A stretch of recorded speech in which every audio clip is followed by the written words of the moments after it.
this video because I will be showing you my favorite modern deck, which is Bogles. This deck consists of 60 cards, and I have separated them into lands and the creatures and spells and such over here. It's been a while since I've played Modern, unfortunately. The last time I played this deck, I believe, was at a GP, and that was a few years ago. Unfortunately, COVID shut down the GPs for a while, but I have seen that they're going to be coming back, but they are called Magic Fests now, Magic Fests. And I can't wait to get back to playing. I love going to the GPs, and I love playing. I've played in the main event a couple times, but I personally love doing the side events. I like Sealed and Modern the most. I do play a lot of Commander, but mostly just with my friends. I have not played a competitive Commander event yet. Maybe someday I will. But I am looking forward to the GPs coming back. So anyway, I'll be going through this deck, and I'm not sure, it probably needs to be updated. I have not looked into the meta for Modern recently, so some things in my sideboard or even main board might confuse you because I just don't know what needs to be in here at the moment. But I will look into that and update it as I go. So I do have my sideboard. It's off to the side over here that you probably can't see. But I will be going through that after I go through the deck. So I'm going to go through the lands first because personally I think those are the most boring. But they're needed.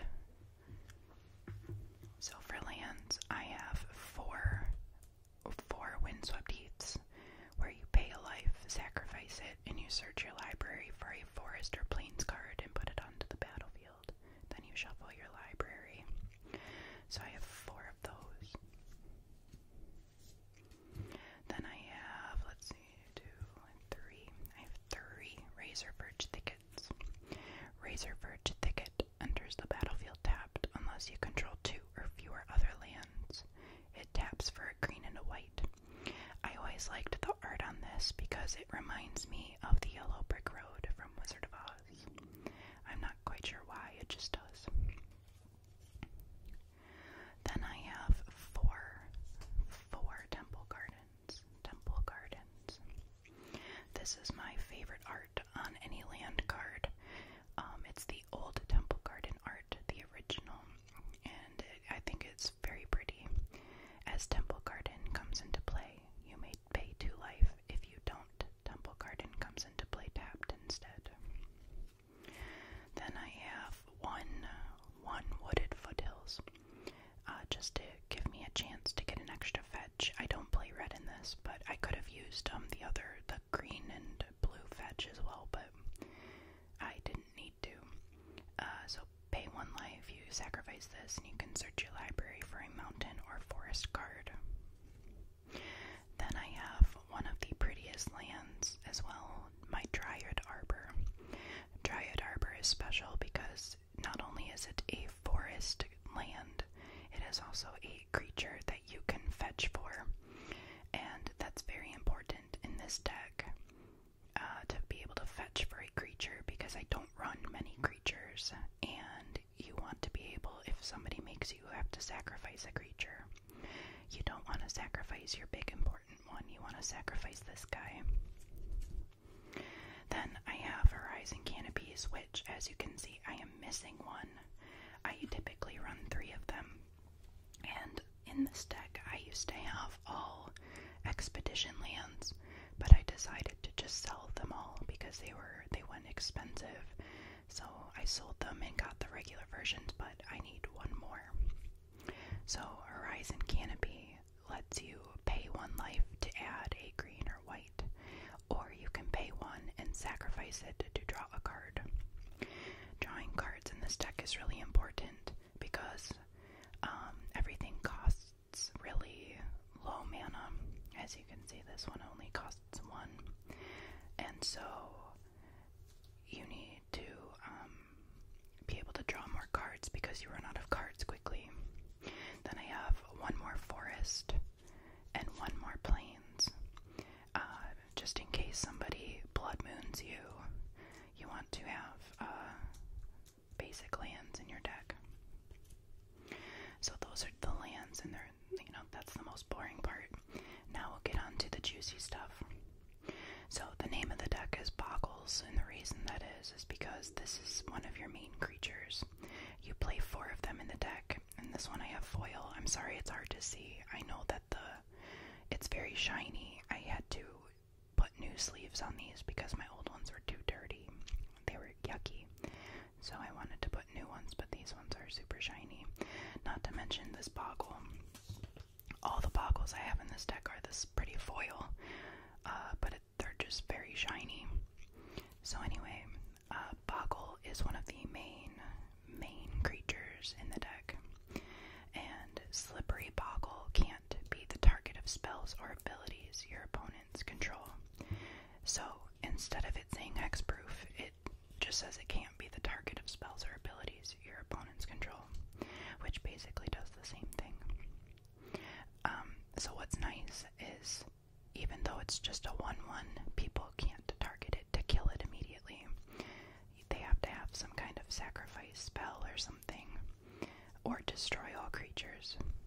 So the goal of the deck, as you'll see as I go on and show you more cards, is that you want to build up your creatures to be very big and mean and scary.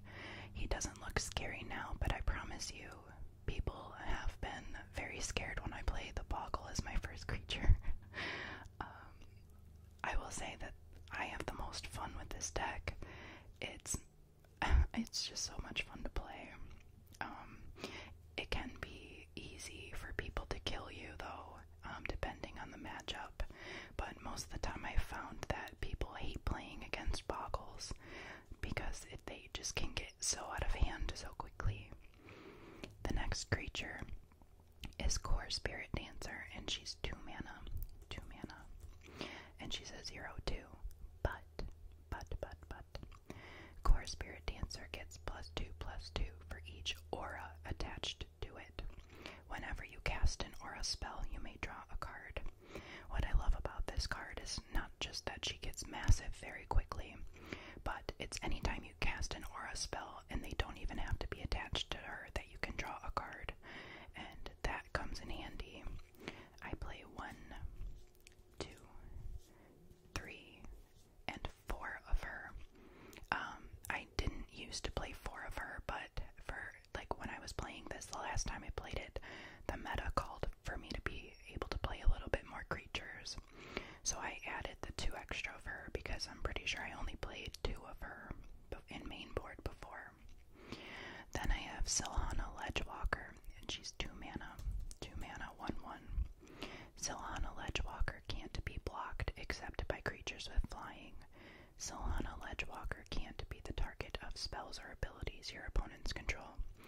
So although Core Spirit Dancer doesn't have hexproof, people don't always get rid of her right away, which I don't know why, but you want your creatures to have hexproof in this deck. It's really important. So she's nice because she has the 2, you can't block her except with flying, and then she can't be targeted.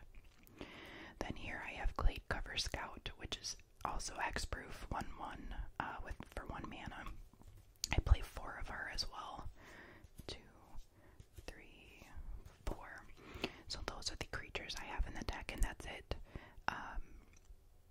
You would think for Modern you would have more creatures, but the goal of this deck is to use all of these enchantments that I'm about to show you to buff up these little creatures and make them almost impossible to remove. So here we have Ethereal Armor. You enchant creature for 1 mana. Enchanted creature gets +1/+1 for each enchantment you control and has first strike. Now I believe I play 4 of these. 1, 2, 3, 4. Because this can get out of hand so quickly. Here is one of my favorite enchantments in the deck, and that's Spider Umbra. enchant creature. An enchanted creature gets +1/+1 and has reach. It also has totem armor. If enchanted creature would be destroyed, instead, remove all damage from it and destroy this aura. That's very powerful because your creatures already have hexproof, and this just prevents them from getting destroyed if they were to be. It can get quite annoying for people to play against. So I have 2, 3, and 4 of those. Then I have Rancor for 1 green. You can enchant creature, and it gets +2/+0 and trample. When Rancor is put into a graveyard from play, return Rancor to its owner's hand. This comes in handy when perhaps, somebody gets rid of it. It just goes right back to your hand. Like if a creature dies. So I have mismatching arts for that. They're the same art, but different, sets. And that kind of bothers me. I'll have to change that eventually. I'm a little OCD with my decks. Then I have Daybreak Coronet, which is another one of my favorite enchantments in the deck. This one is one of the most powerful because it gives an enchanted creature +3/+3, has first strike, vigilance, and lifelink, but you can only enchant creature that has another aura attached to it. So unfortunately, if somebody gets rid of the enchantment and you only have 2 enchantments on it, this being one of them, and say this one, if they get rid of this one, this pops off. So it's unfortunate, but you can gain a lot of life with it, and you just hurt people a lot with that card. There should be 4 of these. Then I have Hyena Umbra. That also gives totem armor and +1/+1 in first strike, just like the other Umbra. 1, 2, 3. Then I have Spirit Mantle. Spirit Mantle gives enchanted creature +1/+1 and has protection from creatures, so it can't be blocked, targeted, or dealt damage by creatures. And I have 2 of these. I used to only run 1, but I got rid of a Hyena Umbra for the second one because at the time I really needed protection from creatures because the meta at the time was creature heavy. Here I have Cartouche of Solidarity. Enchant creature you control. When Cartouche of Solidarity enters the battlefield, create a 1/1 white warrior creature token with vigilance. Enchanted creature gets +1/+1 and has first strike. And I believe I have 2 of these. Here I have Griff Spoon. Enchanted creature gets +1/+0 and has flying. Then you can pay 4 to return Griff Spoon from your graveyard to the battlefield, attached to target creature. Activate this ability only anytime you could cast a sorcery. And there's 2 of that. Then I have my removal, the only removal in this deck, which is Path to Exile. I used to run more of them in the main. I do have the other 2 in the sideboard, but Path to Exile lets you exile target creature. Its controller may search his or her library for a basic land card, put that card onto the battlefield tapped, then shuffle his or her library. And then I play these 2 in the main, which people used to laugh at me for, but I started doing it before it was meta, and I won, I was in the top 4 of like a PPTQ or whatever they used to be called. It was a competition anyway. Leyline of Sanctity. If Leyline of Sanctity is in your opening hand, you may begin the game with it on the battlefield, and you have hexproof, so you cannot be the target of spells or abilities your opponents control. This shuts down a lot of the decks that have a good matchup against me. Like, Jund was one of them because they had Liliana of the Veil, which made me sacrifice a creature, which got around the hexproof on my creatures, and that was unfortunate for me. So I started playing Leyline of Sanctity in the main board, and that improved my matchup significantly. is my sideboard. And again, like I said, the sideboard most likely needs to be updated because I'm not sure what the meta is like right now. So this is just what my sideboard used to be when the meta was different. So I have 2 Rest in Peaces. When Rest in Peace enters the battlefield, exile all cards from all graveyards. If a card or token would be put into a graveyard from anywhere, exile it instead. Then I have 1 Dramoka's Command, and I can choose 2. Prevent all damage target instant or sorcery spell would deal this turn. Target player sacrifices an enchantment. Put a +1/+1 counter on target creature, or target creature you control fights target creature you don't control. Then I have Spirit Link, which I'm not quite sure I have this in my sideboard. It used to be a 1-of in my main board, but you can enchant creature, and when enchanted creature deals damage, you gain that much life. I remember this one time during Eldrazi winter. I played Bogles against Eldrazi, and this guy and I were at a standstill, and I had almost 1,000 life, and I still couldn't kill him, and I can't even remember why I couldn't kill him.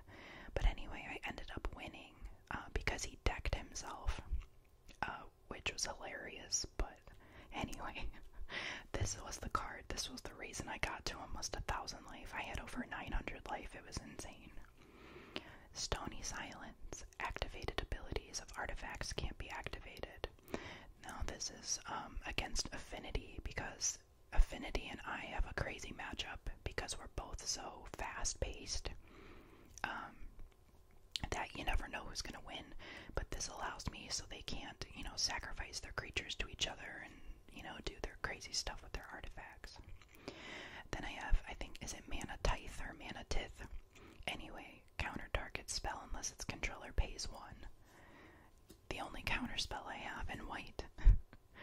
Then I have Spellskite.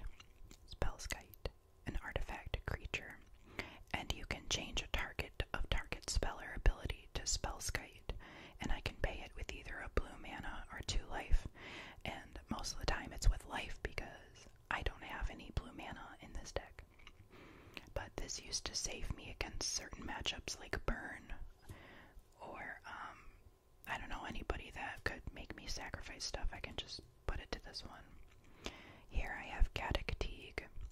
Non-creature spells with converted mana cost 4 or greater can't be played, and non-creature spells with X in their mana costs can't be played. And he's a 2/2 for 2. A 2/2 for 2. Here I have Seal of Primordium, and I believe I have 2 of these. I can sacrifice Seal of Primordium and destroy target artifact or enchantment. And then here are the 2 extra path to exiles, and you already know what that does.